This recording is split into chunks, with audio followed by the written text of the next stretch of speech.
জামাত শিবির দখলবাজি করতে আসছে ক্যাম্পাস, দখলবাজির প্রতিবাদে রুম রুম দখলকারী বহিরাগত লোক, আলিয়ার স্টুডেন্ট না, আলিয়াতে ছাত্র শিবিরের লোক নিয়ে আসছে, জামাতের লোক নিয়ে আসছে, অরাজকতার সৃষ্টি করে ছাত্র দলের বিরুদ্ধে। আমরা তো শান্তিপূর্ণ অবস্থান চাই, আলিয়াতে আমরা সবাইকে নিয়ে শান্তিপূর্ণভাবে থাকতে চাই, আমরা অরাজকতা চাই না। হ্যাঁ, আমরা লাঠি পোশাক কই, লাঠি পোশাক কোথায়? নো, আমরা তো, ওরা তো পিস্তল রড দাও, আমরা আত্মরক্ষা করতে হবে না? ছাত্রদল, আমাদের প্রধানমন্ত্রী কি বলছে? আমরা সবাইকে যৌথভাবে, সবাইকে সমানভাবে অধিকার খায় আমরা ক্যাম্পাসে শান্তিপূর্ণভাবে অবস্থান করার জন্য। আমরা শান্তিপূর্ণভাবে আমরা শান্তিপূর্ণভাবে আমরা প্রশাসনের দায়িত্ব নিই তো। নো, আপনি দেখেন জামাত শিবির কি অর্থ নিয়ে দাঁড়িয়ে আছে। আগস্টে একটি প্রোগ্রাম ছিল, সেখানে আমাদের ইউজিসি বিশ্ববিদ্যালয় মঞ্জুরি কমিশনের চেয়ারম্যান এবং বিভিন্ন বিশ্ববিদ্যালয়ের বিসি মহোদয়রা ছিলেন। তো তাদের কাছে ওনারা বিভিন্ন দাবি দেওয়া ইস্যু কেন্দ্র করে তারা একটা মব সৃষ্টি করে এখানে মঞ্চে অনুষ্ঠানের প্রোগ্রামের সময়, তখন বিশ্ববিদ্যালয় প্রশাসন বারবার অনুরোধ করে এবং আমরাও তাদেরকে দায়িত্বশীল নেতৃবৃন্দের কাছে বলেছি, তোমরা যেহেতু ভাই তোমাদের যে দাবি দেওয়া আছে এটা লিখিত আকারে সেসব আপনারা ইউজিসি চেয়ারম্যানের হাতে দেন। এখানে যেহেতু ওনারা আমাদের মেহমান, ওইখানে মপ করার দরকার নয়। কিন্তু তারা উদ্দেশ্যপ্রণীতভাবে এরকম রুকেয়া বিশ্ববিদ্যালয়ে যে অরাজকতা করেছে, শিক্ষার্থীর পরিবেশ নষ্ট করেছে, শিক্ষার পরিবেশ সেখানেও নষ্ট করার জন্য এই পায়তারা অংশ হিসেবে তারা এখানে মপ সৃষ্টি করে। কি হয়েছে ডিটেল বিষয় যায় না, সূত্রপাত কিছুই জানি না। আমি আসছি 2:45 দিকে, এসে অজু করে নামাজ পড়তে দাঁড়াবো, এমনি শুনলাম যে ঝামেলা হচ্ছে। ওর টিচার দিকে হলে গেলাম। হ্যাঁ, কোনটা হাতে রাখেন, দূরে রাখেন। বিএনপি ওই যে বললাম, এবি মহোদয়ের সাথে কথা হয়েছে, উনি বলছেন যে এটা, আমি এমপি মহোদয়ের সাথে কথা বলছি, যে লোকাল বিএনপি সভাপতি সালেমের সাথে কথা বলেছি, উনি ডেকে নিয়ে আসছি। এমপি মহোদয় বলছেন যে স্যার এটা তো না পারে, এই দুই পক্ষকে বলে বুঝাই দেন। আমি তো সবাইকে চিনি না আসলে, না আমার ছাত্র খুব বেশি না, কিছু আছে বাইরে বহিরাগত বলতে এলাকার, এরাও এলাকাবাসী না। এটা তো রাস্তা, এটা তো জনগণের রাস্তা, এটা তো আমার ক্যাম্পাস বলতে এই পাশে ক্যাম্পাস, ওই পাশে হল। হ্যাঁ, চেষ্টা করছি গোল্ডাউন করার জন্য, দোয়া করেন, সহযোগিতা করেন। আমরা যেখানে অবস্থান নিয়েছি তার মাত্র 100 মিটার দূরে আপনার আমাদের অডিটোরিয়াম অবস্থিত। অডিটোরিয়ামের মধ্যে একটি প্রোগ্রাম হচ্ছে, যেখানে মাননীয় উপাচার্য মহোদয়, ইউজিসির চেয়ারম্যান সেখানে উপস্থিত। সেখান থেকে ছাত্র দলের গুন্ডা পান্ডারা পুরো অডিটোরিয়াম খালি করে ভিসির নির্দেশে এবং প্রক্টরের নির্দেশে আমাদের উপর হামলা করে, যকসুর ভিপিকে লাঞ্ছিত করার চেষ্টা করে এবং সাধারণ শিক্ষার্থীর উপর তারা হায়নার মতো ঝাঁপিয়ে পড়ে। শুধুমাত্র শহীদ সাজিদ ভবনের উপরে আমাদের উপর হামলা করেছে ক্ষিপ্ত হয়নি, তারা শহীদ মিনার, শান্ত চত্বর, ভিসি চত্বর, বিজ্ঞান ভবন, কলা ভবন, আমরা যেখানেই গিয়েছি আমাদের শিক্ষার্থীদেরকে টেনে টেনে তারা হামলা করেছে এবং মাথা ফাটিয়ে দিয়েছে। আমাদের যকসুর ভিপিকে তারা লাঞ্ছিত করে, একজন বিশ্ববিদ্যালয়ের ভিপি, যিনি বিশ্ববিদ্যালয়ের হাজার হাজার শিক্ষার্থীর ম্যান্ডেট নিয়ে নির্বাচিত, তিনি শিক্ষার্থীদের পক্ষে কথা বলতে গিয়ে আজকে তাকে এক প্রকার লাঞ্ছিত করে ক্যাম্পাস থেকে বের করে দেওয়া হয়েছে। যকসু জিএস, তিনি আহত অবস্থায় মেডিকেল সেন্টারে অবস্থান নিয়েছেন, সেখানে তার উপর ব্যাট, শক্ত ব্যাট, লাঠি, হকি স্টিক নিয়ে তার উপর হামলা করা হয়েছে বন্ধুগণ, এবং তার চোখে আঘাত করা হয়েছে, মারাত্মকভাবে তাকে জখম করা হয়েছে। সেখানে তার সাথে উপস্থিত যকসুর কার্যনির্বাহী সদস্য মেহেদী হাসানের উপর তারা ব্যাট নিক্ষেপ করে হামলা করেছে, যার প্রমাণ আপনারা হাসপাতালে দেখছেন। তারপর আমাদের যকসুর কার্যনির্বাহী সদস্য আব্দুল্লাহ ফারুক, তার পা ভেঙে দিয়েছে এই ছাত্রদলের সন্ত্রাসীরা। শুধুমাত্র এই হামলা করেই তারা ক্ষান্ত হয়নি, আমরা হাসপাতালে অবস্থান নেওয়ার পর হাসপাতালের গেটে আপনারা দেখেছেন তারা হাসপাতালের মধ্যে ঢুকে আমাদের ভাইদের উপর হামলা করেছে। সম্মানিত সাংবাদিক বন্ধুগণ, অনেক কথা বলে ফেলেছি। আমি মাসুদ রানা, যকসুর এজিএস, আর আমাদের আমাদের আজকে জগন্নাথ বিশ্ববিদ্যালয় কর্তৃপক্ষ কর্তৃক জুলাই বিপ্লব নিয়ে একটি সেমিনারের এবং ডকুমেন্টারি প্রদর্শনীর আয়োজন করে। এখানে আমরা আমন্ত্রিত অতিথি ছিলাম। আমি ভিতরে বসার পরে আমি ভিতর থেকে জানতে পারি যে আমাদের যকসুর কয়েকজন সদস্য এবং আমাদের বিশ্ববিদ্যালয়ে আরো কয়েকজন শিক্ষার্থী, তারা কয়েকটি দাবি সম্বলিত কয়েকটা প্লে কার্ড নিয়ে ভিতরে ঢুকতে চাইছে, কিন্তু প্রক্টোরিয়াল টিম তাদেরকে ঢুকতে দিচ্ছে না। এই অবস্থায় যেহেতু আমার শিক্ষার্থীরা এখানে আছে, আমি বাইরে বেরিয়ে আসি। আসার পরে দেখছি যে শিক্ষার্থীদের মোটা দাগে তিনটা দাবি নিয়ে তারা এখানে প্ল্যাকার্ড নিয়ে এখানে ঢোকার জন্য চেষ্টা করছে। প্রথম দাবি, আমাদের বিশ্ববিদ্যালয়, আপনারা জানেন, আপনারা সবাই আমাদেরকে সহযোগিতা করেছেন। আমরা যমুনা অভিমুখে যখন আন্দোলন করেছিলাম, সেই আন্দোলনের প্রেক্ষিতে তখনকার সরকার আমাদেরকে 20 কোটি টাকা দিয়েছে অস্থায়ী আবাসন নির্মাণের জন্য, এবং তখন থেকেই এটা ফাইনাল বিষয় যে এই টাকা দিয়ে 1600 শিক্ষার্থীর জন্য 7 একর যে বিশ্ববিদ্যালয়ের নিজস্ব জমি আছে এখানে অস্থায়ী আবাসন নির্মাণ করা হবে। কিন্তু অত্যন্ত দুঃখের বিষয়, আমরা দেখেছি যে এখানে বিশ্ববিদ্যালয় প্রশাসন করেছে তারা একটা 10 তলা ভবন নির্মাণ করবে, এবং আমরা শুনতে পেয়েছি ছাত্র দলের একজন নেতাকে এই টেন্ডার দেওয়ার জন্য তারা এই ধরনের কাজ হাতে নিয়েছে, এবং সাথে আরো 900 কোটি টাকা অ্যাড করে তারপর ইউজিসিতে চিঠি পাঠিয়েছে। এখানে শিক্ষার্থীদের দাবি স্পষ্ট, সেই 900 কোটি টাকা কবে আসবে কোনো নিশ্চয়তা নেই, এবং এই আবাসন কবে নির্মাণ শুরু হবে, কবে শেষ হবে তাও প্রশাসন নিশ্চিত করেনি। এমনকি কতজন শিক্ষার্থী সেখানে থাকতে পারবে তাও নিশ্চিত না। তবে আমরা কয়েকজনের সাথে কথা বলে জানতে পারলাম মোটামুটি 400 থেকে 500 শিক্ষার্থী সেখানে থাকতে পারবে। এই জায়গা থেকে শিক্ষার্থীদের, আপনারা জানেন, সব থেকে বড় সমস্যা আবাসনের সমস্যা। আমাদের দাবি স্পষ্ট, এই 20 কোটি টাকা দিয়ে শিক্ষার্থীদের জন্য অতি দ্রুত।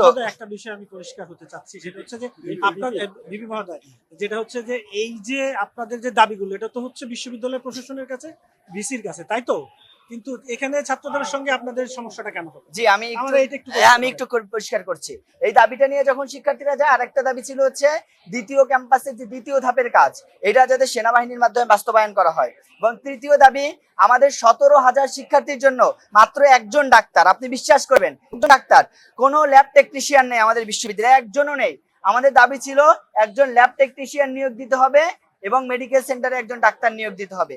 এই তিনটা দাবিতে যখন আমরা বিভিন্ন সময় যাই, তখন বিশ্ববিদ্যালয় প্রশাসন আমাদেরকে সবসময় বলে যে ইউজিসি আমাদেরকে অনুমোদন দিচ্ছে না, যার কারণে আমরা এটা করতে পারছি না। সুতরাং শিক্ষার্থীরা বাধ্য হয়ে এই বিষয়গুলো ইউজিসির চেয়ারম্যান মহোদয় যেহেতু এসেছেন, তাকে জানানোর জন্য তারা শুধুমাত্র এখানে যেতে চাইছেন।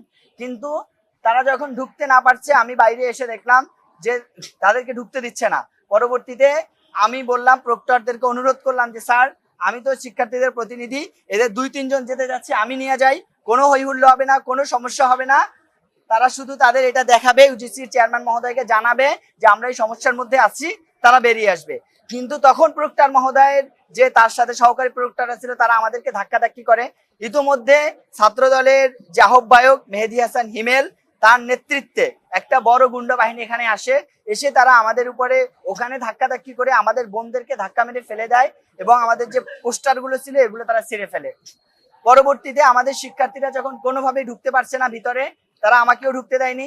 পরবর্তীতে আমরা একদম ভবনের সামনে এসে একটা জায়গায় বসে আমরা আমাদের দাবিগুলো নিয়ে আমরা অবস্থান কর্মসূচি করি। শিক্ষার্থীদের উদ্দেশ্য ছিল ইউজিসির চেয়ারম্যান মহোদয় যখন বের হয়ে যাবেন, তখন তিনি দেখবেন যে শিক্ষার্থীরা এই দাবিগুলো নিয়ে আছে, তারা এই সমস্যার ভিতরে আছে, এটা শুধুমাত্র তাকে দেখানোর জন্য শিক্ষার্থীদের এই অবস্থানকে করে সিন ক্রিয়েট শব্দটা ব্যবহার, সিন ক্রিয়েট করে তোমাদেরকে এখান থেকে আমরা উঠিয়ে দেব। তখন আমরা জানাই যে স্যার, আমরা তো কোনো মারামারি করতে আসি নাই, আপনি যদি আমাদের বসতে না দেন উঠাই দিলে দিবেন, কিন্তু যতক্ষণ বসছি আমরা আমাদের দাবির কথাগুলো জানাতে চাই।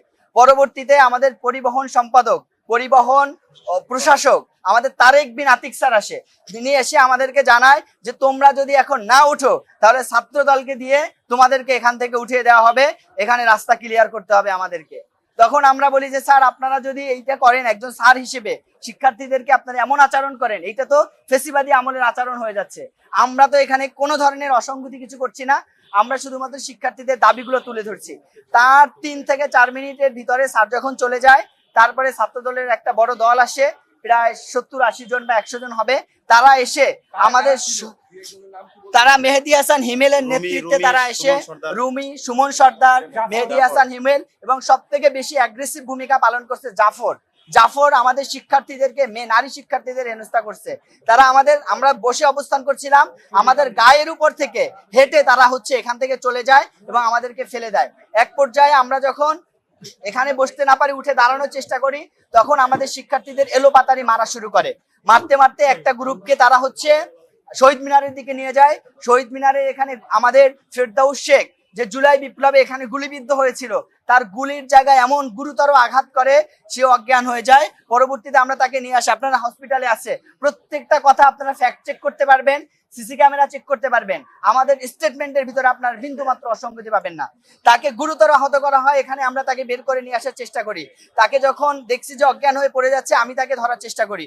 আমি বলি, ভাই আমি তো ছাত্রদের প্রতিনিধি, আমি আপনাদের হামলা করতে আসিনি, ওকে আমি নিয়ে যেতে চাই। তখন হিমেলের নেতৃত্বে কয়েকজন আমাকে ধরে ফেলে এবং পিছন থেকে মুহুর্মুহু আমার মেরুদণ্ডে এবং মাথার এখানে কিল ঘুষি এবং তারা লাথি দিতে থাকে একাঘারে। একটা পর্যায়ে আমি যখন পড়ে যাই, আমার সাথে আমার দুইজন কর্মী ভাই তারা আমাকে বের করে নিয়ে আসার চেষ্টা করে। তারপরে হচ্ছে আমি দেখতে পাচ্ছি আমাদের আরেকজন শিক্ষার্থীকে তারা মেরে রাস্তায় একদম শোয়াই ফেলছে, মাথায় রক্তে একদম রঞ্জিত হয়ে গেছে ক্যাম্পাস। আমি বলি, ভাই ওকে আমার কাছে দেন, আমি নিয়ে যাই। বলতেছে না, তুই ক্যাম্পাসে থাকতে পারবি না, তোকে বের করে দেওয়া হবে। একসময় আমার জামা ছিঁড়ে, আমার জুতা ছিঁড়ে, টেনে হিসড়ে আমাকে কিল ঘুষি দিয়ে ক্যাম্পাস থেকে 60-70 জন নিয়ে আমাকে বের করে দেওয়া হয়। এবং আমাদের যারা মেডিকেল সেন্টারের সামনে আহত হয়েছিল 3-4 জন শিক্ষার্থী, আব্দুল আলিম আরিফ, যকসুর জিএস, মেহেদি হাসান, আব্দুল্লাহ ফারুক সহ বেশ কয়েকজন একদম মেডিকেল সেন্টারের সামনে আহত হয়। তখন তারা ইমিডিয়েট চিকিৎসার জন্য তাদেরকে মেডিকেল সেন্টারে নেওয়া হয়। মেডিকেল সেন্টারে নেওয়ার পরে 5 থেকে 7 মিনিট পরে বা একটু সময়ের এদিক ওদিক হতে পারে, তারা মেডিকেল সেন্টারে যায় এবং মেডিকেল সেন্টারে ভাঙচুর করে এবং মেডিকেল সেন্টারে যে বেড ছিল, বেড তুলে তারা আমাদের যকসুর কার্যনির্বাহী সদস্য মেহেদির গায়ে এমন জোরে আঘাত করে, মেহেদি প্রায় সেন্সলেস হয়ে যায়।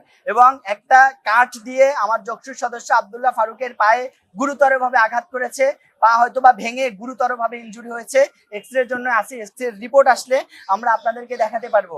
ছাত্র এখানে আছে, খুবই খারাপ অবস্থা। যকসুর জিএস, যিনি 17,000 শিক্ষার্থীর নির্বাচিত প্রতিনিধি, তার চোখে এমন ভাবে আঘাত করা হয়েছে, চোখ কেটে 2টা পাল্লা আলাদা হয়েছে। ডাক্তাররা এখানে এসে সেলাই দিয়ে 2টা পাল্লা যুক্ত করেছে। এটার প্রমাণ আছে, ভিডিও আছে, আপনারা দেখতে পারবেন। জাতীয় জাদুঘরে ইসলামী ছাত্র শিবিরের জুলাই কেন্দ্রিক একটা প্রোগ্রাম হচ্ছে। আলিয়া মাদ্রাসা থেকে ছাত্র শিবিরের সবাই জুলাই প্রোগ্রামে যাওয়ার সময় আমরা যে অবস্থাতে আলিয়ার হলে ছাত্র শিবির ছিল না, তখন ছাত্র দলের বেশিরভাগ যারা আছে এরা বহিরাগত। আপনি যদি একজনের দেখেন কারো চুল নাই, সহ তাদের কোনো কার্ড নাই। আমরা হলে সাধারণ শিক্ষার্থী, আমরা জুলাই পরবর্তীতে হলে এসে উঠছি কেন? আমরা এখানে সাধারণ শিক্ষার মতো, আমাদের পরীক্ষা চলছে, অনার্স পরীক্ষা চলছে, তারা এই সময় কেন্দ্রিক করে আমাদের রুমগুলা ভাঙছে, রুমগুলা দখল করছে কেন? ছাত্রলীগা বলে আমরা শুনছি যে আলিয়ার হলগুলা নিউ মার্কেটের দোকানদারা এখানে এসে ভাড়া থাকতো। আপনি যদি বেশিরভাগ দেখেন এরা 30 ঊর্ধ্বে, কারণ তারা 30 ঊর্ধ্বে কেন? তাদের তো কর্ম নাই, তাদের কাজ আশেপাশে চাঁদাবাজি করা, ইভেনচুয়ালি মাদ্রাসা থেকে টাকা খাওয়া, সো আশেপাশে ইভেন মেডিকেলের যে অ্যাম্বুলেন্স সার্ভিস, এই অ্যাম্বুলেন্স সার্ভিসটাও ছাত্রদলের এরা নিয়ন্ত্রণ করে। ছাত্রদলের আমাদের কাছে প্রুফ আছে তো, আমরা হল দখল করি নাই, আমরা লিগাল কার্ডধারী। আপনারা চাইলে ছাত্র শিবিরে সবার কার্ড দেখাতে পারবো, কিন্তু আপনি যদি তাদের কার্ড দেখতে চান, কারো হলে স্থানীয় কার্ড নাই। আপনি এদের দেখলেই বুঝতে পারবেন আমার বয়স আর তার বয়স কি এক। আপনি বেসিক্যালি একটা জিনিস চিন্তা করেন যে আলিয়া মাদ্রাসায় অনার্স মাস্টার্স করা যায়, একটা মানুষের অনার্স মাস্টার্স শেষ করতে সর্বোচ্চ কত বছর সময় লাগে? এই সংঘর্ষ আমরা কিছুই জানি না। আমরা হচ্ছে সকালবেলা যার যার মতো 10টার থেকে আমরা বিভিন্ন ভার্সিটিতে ক্লাসে যাওয়া শুরু করছি। আমরা 1টার পরে শুনতে পাই, আমরা বাইরে ছিলাম, যে আমাদের ভিতরে যারা আছে তাদের হল থেকে বের করে দিছে এবং মারধর করছে এবং আমাদের রুমগুলোতে ভাঙচুর করছে এবং ল্যাপটপগুলো চুরি করছে। পরে আমরা যখন আসার পরে হচ্ছে নবকুমারের ওইখানে দাঁড়াই, আমরা 10-12 জন খালি হাতে দাঁড়ায় আসি, তখন আমাদেরকেও তারা হচ্ছে ধাওয়া দেয়। ধাওয়ার পরিবর্তে পরে আমরা হচ্ছে ইট পাটকেল নিয়ে আমরাও পরে ধাওয়া দেই। এই ধাওয়াতে প্রথমে ওরা আমাদের আক্রমণ করে আপাতত কমপক্ষে 10 থেকে 15 জনকে মানে পরিকল্পিতভাবে রুম থেকে বের করে পরিকল্পিতভাবে আঘাত করছে। তারপরে আমরা যখন বিভিন্ন মানুষ বিভিন্ন জায়গায় ছিলাম, আমরা বিভিন্ন শিক্ষার্থী বিভিন্ন ইউনিভার্সিটি বা বিভিন্ন ক্লাসে ছিলাম, যখন আমরা আসি 10-12 জন দাঁড়াই, তখনই আমাদের উপরে আবার আক্রমণ তারা চালায়। আর এখানে যারা আক্রমণ করছে তারা হচ্ছে এখানে 13 জন ছাত্র দল থাকে, তাদের কোনো জনেরই ছাত্রত্ব নাই। 16 সালে যিনি ছাত্র দলকে লিড করে সবার হচ্ছে 11-12 সেশন, আর এখানে হচ্ছে 21-22 সেশন আলাদাই হচ্ছে মোস্ট সিনিয়র। এখানে ওরা হচ্ছে বহিরাগত এবং যারা আক্রমণ করছে তারাও হচ্ছে এখানকার অছাত্র, আজ থেকে 10 বছর আগে কামিল পাস করছে। আমার পরিচয়, আমি আব্দুল আলিম, এখানে শিক্ষার্থী তাফসির বিভাগে 2য় বর্ষের, এবং আমি ছাত্র শিবিরের সভাপতি। আব্দুল আলিম। শিবিরের 11 থেকে 12 জন আহত করছে তারা। সর্বশেষ পরিস্থিতি এখন আমরা সবাই যখন এখানে আসি তখন বহিরাগত ওইদিকে পালাইছে, ওরা ওইদিকে চলে গেছে। এখন আমাদের কেউ এখানে আমরা অবস্থান করতেছি।